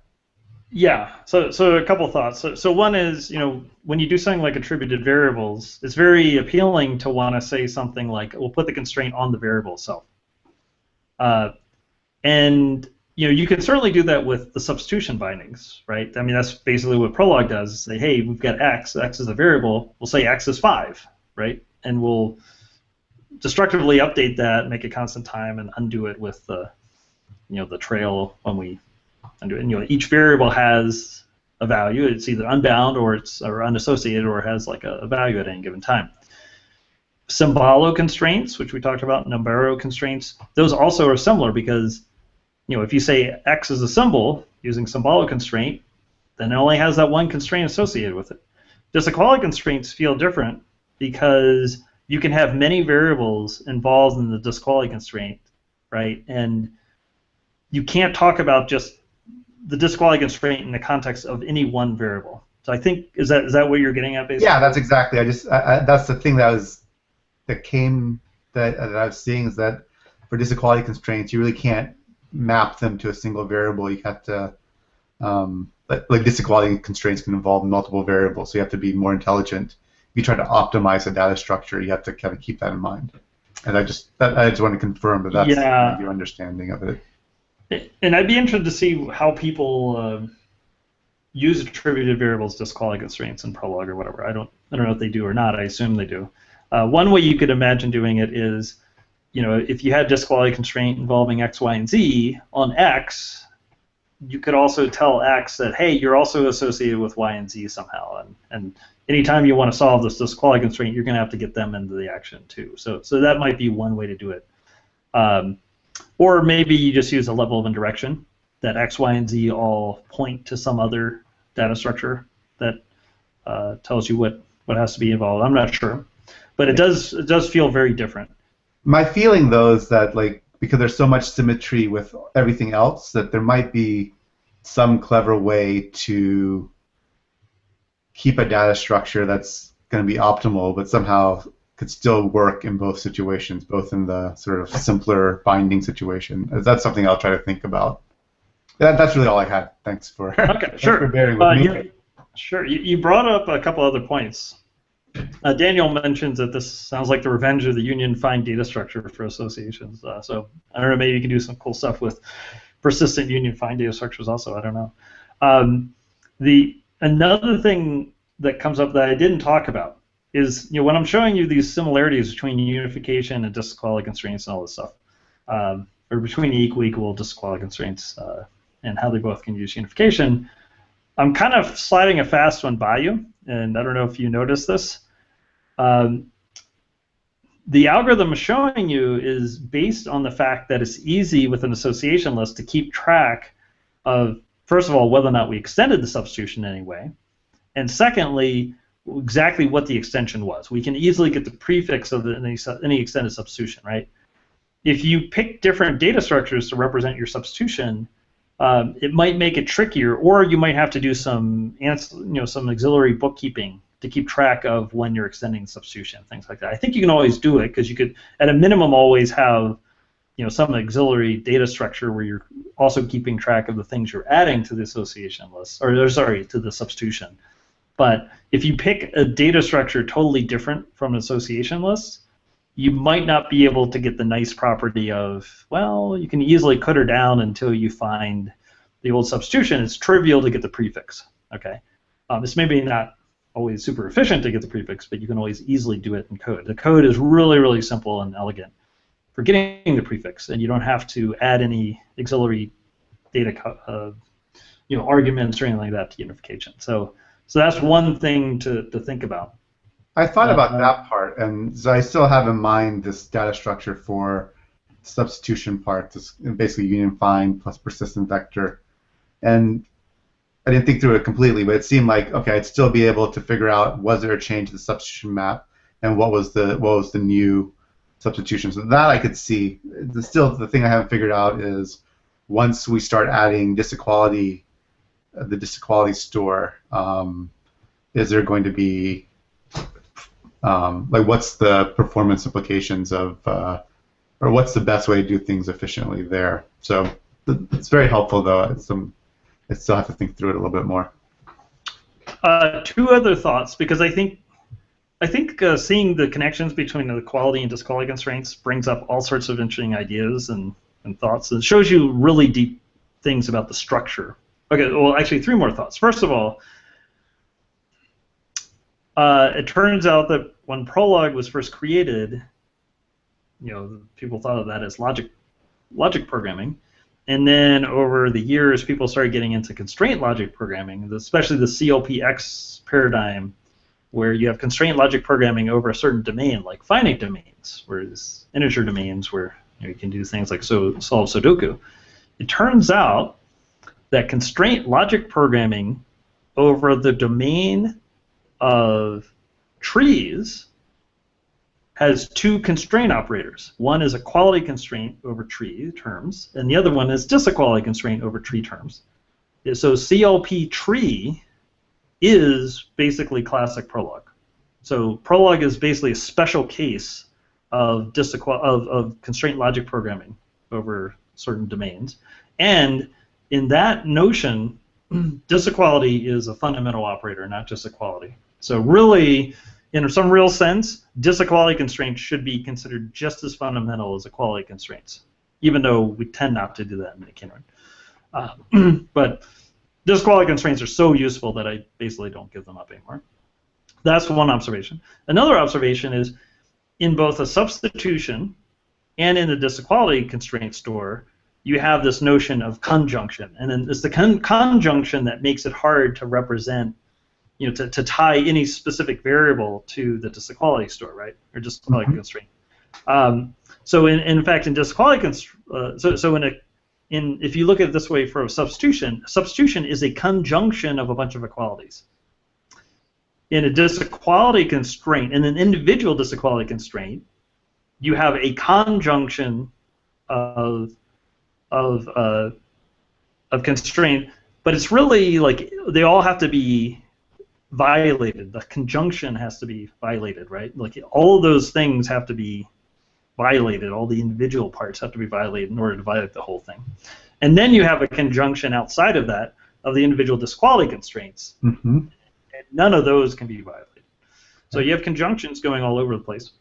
One thing that's interesting is if you ever try to add constraints that really are disjunctions at heart, where you can do branching and have different choices, that gets messy, because now you're changing the control flow, or you have to have explicit representations of the disjunction. So generally, constraints that have sort of disjunction at their heart are trickier to encode than ones that have conjunction of properties, because they usually have some notion of branching or something like that implicit in it. That's been in my experience, at least. And I don't have a really deep insight into it, but it's sometimes we'll want to add a constraint that has an or sort of metaphorically in it, and that can get kind of nasty.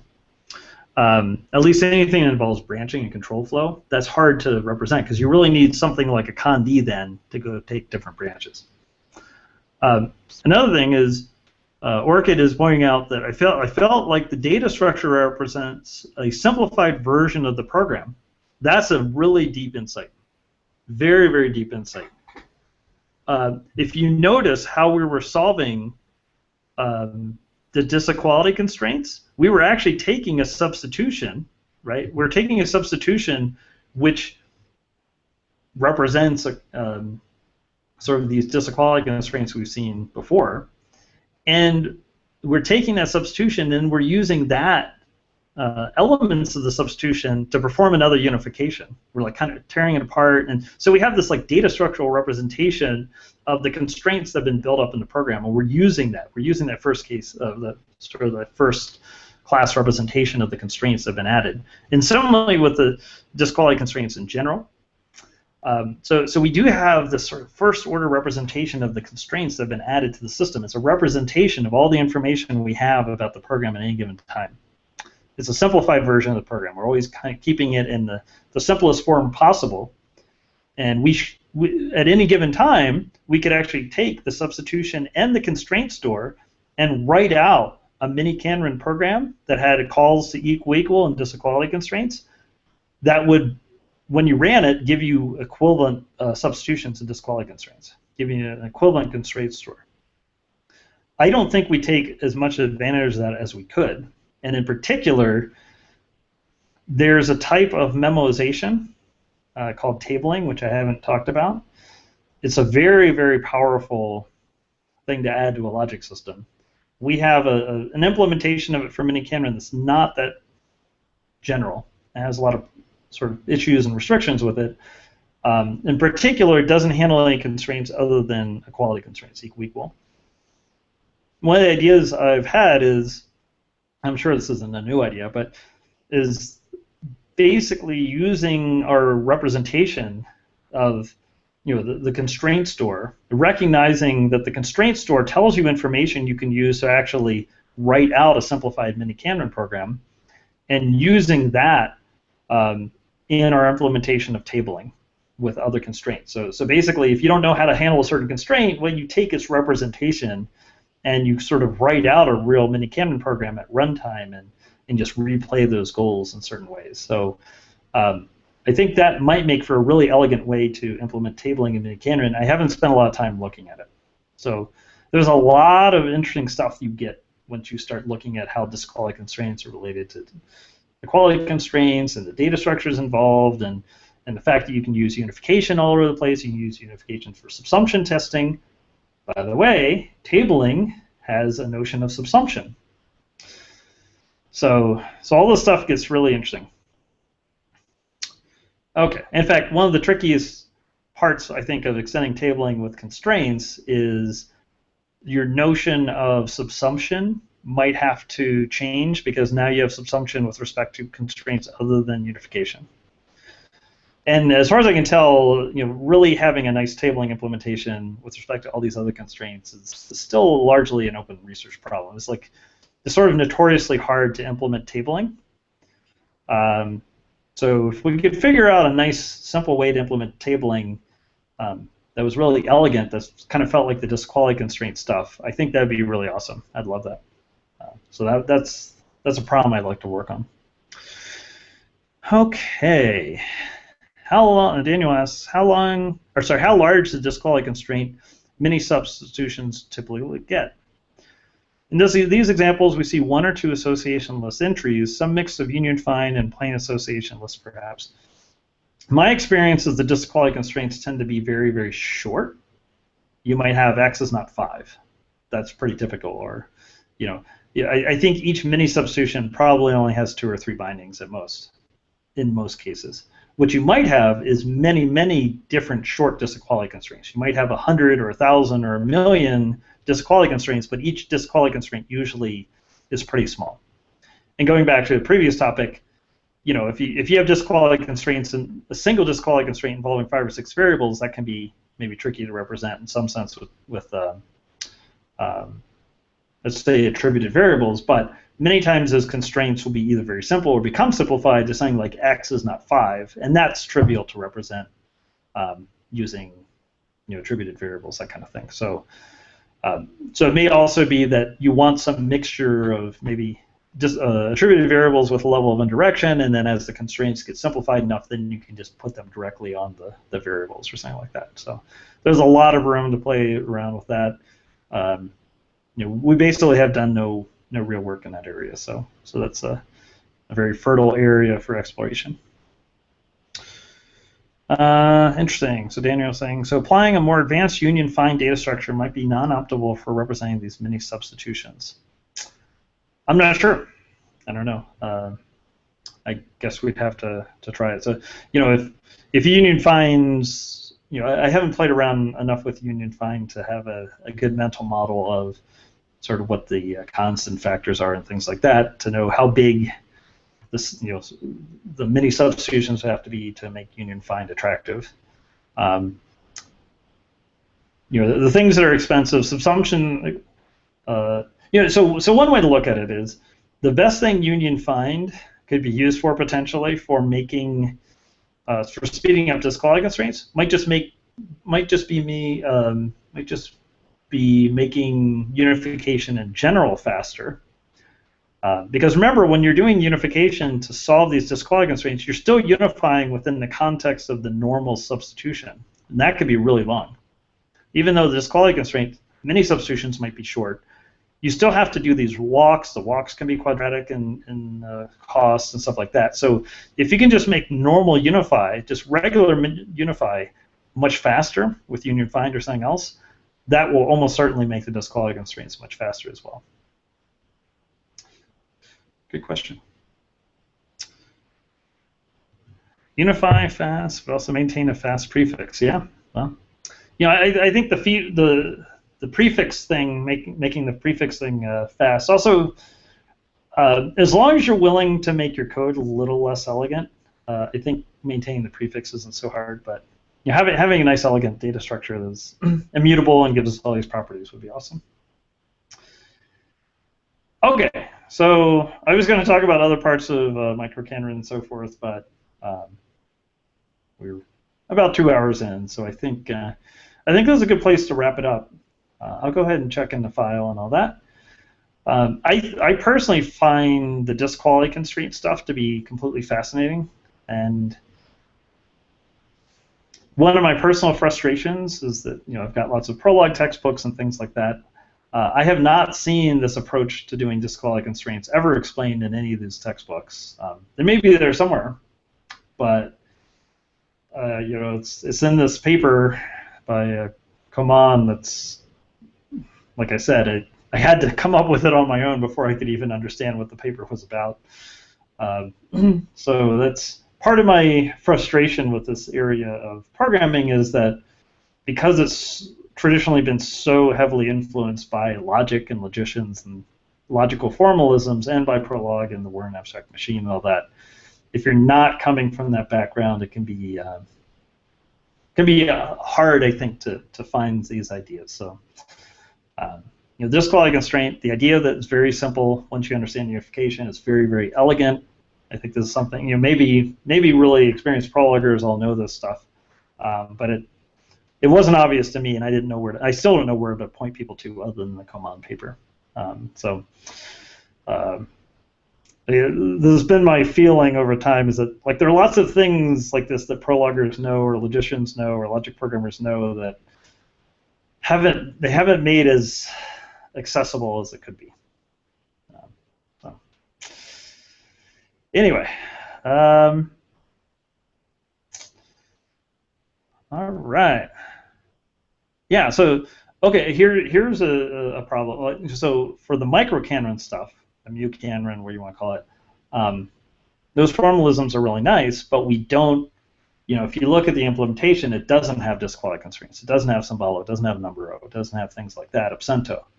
Um, Now you know how to implement disquality constraints, for example, right? Now it's just every time a unification happens, you have to check the constraint store. Anytime you have a disquality constraint, you have to do the work we talked about. I mean, I told you exactly how to implement everything now.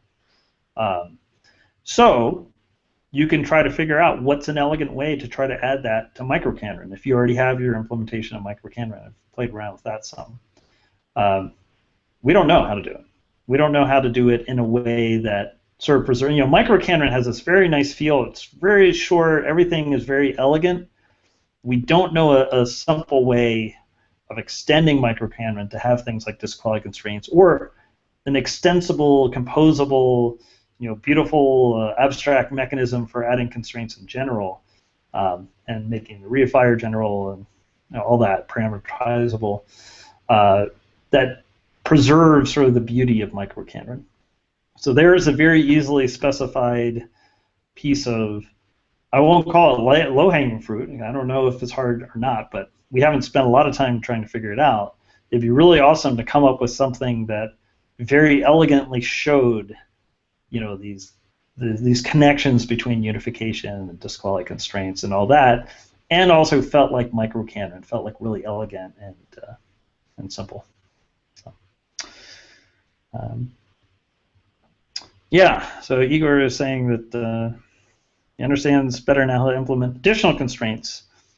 Yeah, so symbolo and numbero, those are pretty trivial, right? Symbolo constraint, every time, if you have a symbolo constraint on the term, check this, you can check to see if the term is already a symbol. If so, then the constraint is basically discharged. You don't need it anymore, throw it away. If the constraint, if the term you call symbolo on is definitely not a symbol, like a number or a pair or something like that, then the constraint's violated, right? Basically you can do something like walk star, it's like a deep walk. Walk star the term. Is it a symbol? It's just called symbol question mark on the related term. If it's a symbol, constraint is satisfied, throw it away. If it's something that's not a symbol, if it's like a number or a pair, constraint's violated, throw it away. If you get back a fresh logic variable, which may or may not be a symbol, then you have to keep the constraint around. It's that simple, right? So same thing for numbero. So symbolo, numbero, trivial to implement. You just have to check those after unification. And those are things that could be added to variables with attributed variables very easily. So now you know 4 of the symbolic constraints. Unify, equal, disequality constraints, absento, and symbolo. Symbolo and numbero. Absento is a little trickier. It's not that much trickier. We can talk about that sometime. It feels a lot like the disquality constraints. It's just a little more sophisticated. It's basically a disquality constraint that you can push down on the pair, so it's not that hard. And that's it. Those are the only symbolic constraints we have right now. When you add, the tree automata-based grammar constraints, they're composable.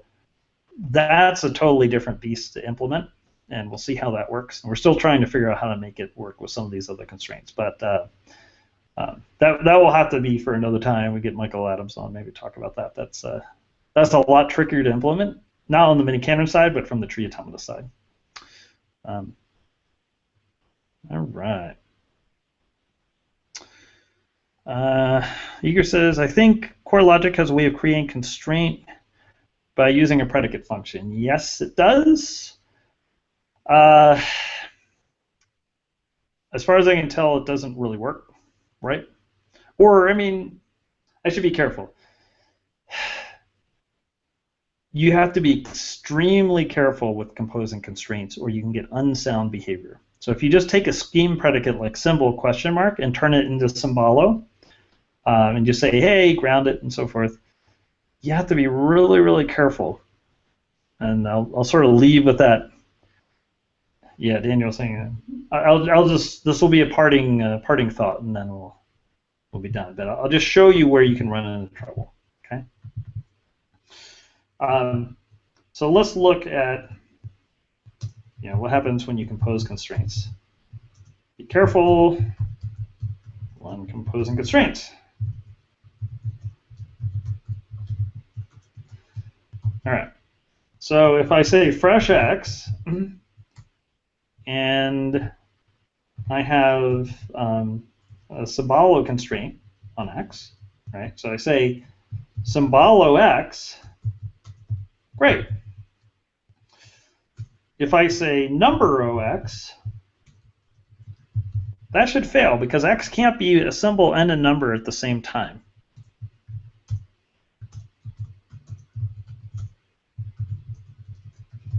Okay.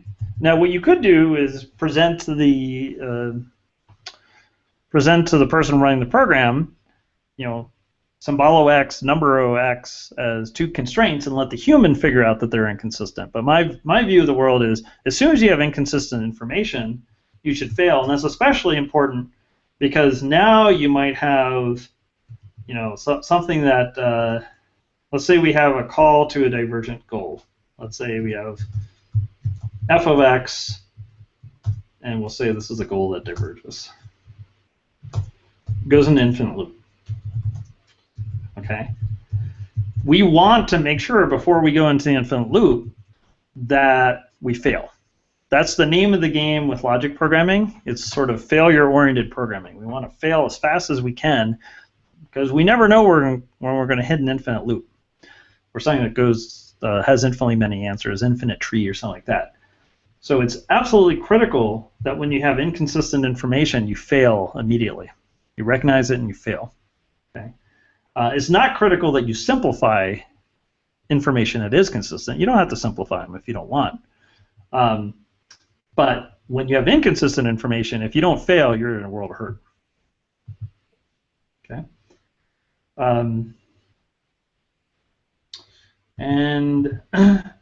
Yeah, so that's about it. That's what you have to be careful with.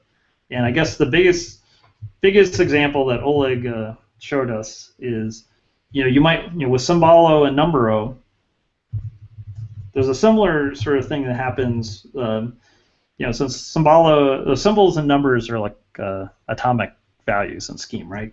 Another atomic value is a Boolean. So we could say Booleano x, right?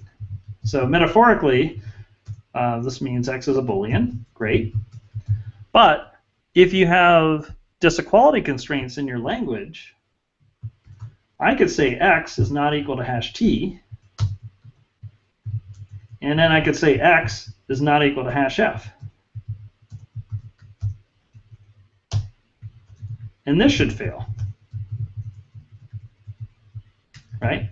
Because there are only finitely many values for x. If x is a Boolean, it can only be hash t or hash f, should fail.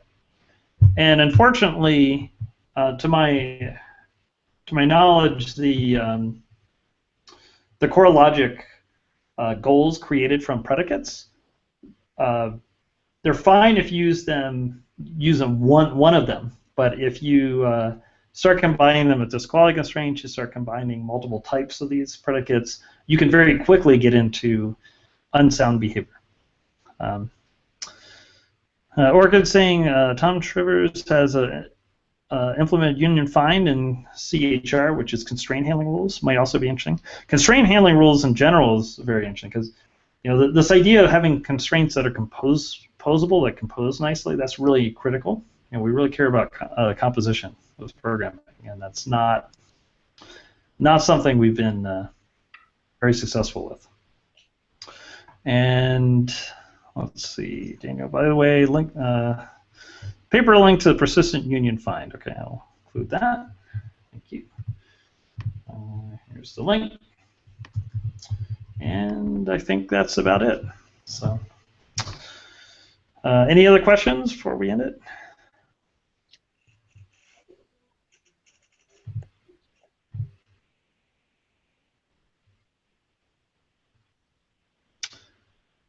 Okay. Well, I will stop the broadcast. If anyone wants to chat afterwards, that's fine. Otherwise, I will see you all next week. And thanks for joining me. As always, talking about these things, and especially with all these good questions, sort of, I don't know, makes me look at it from a fresh viewpoint. So hopefully you have some ideas of some things, some problems we don't know how to solve that maybe not hard to solve. Might not be hard to solve at all. All right. Well, thanks everyone. Thanks for showing up, and I'll see you next time. I'm going to stop the broadcast.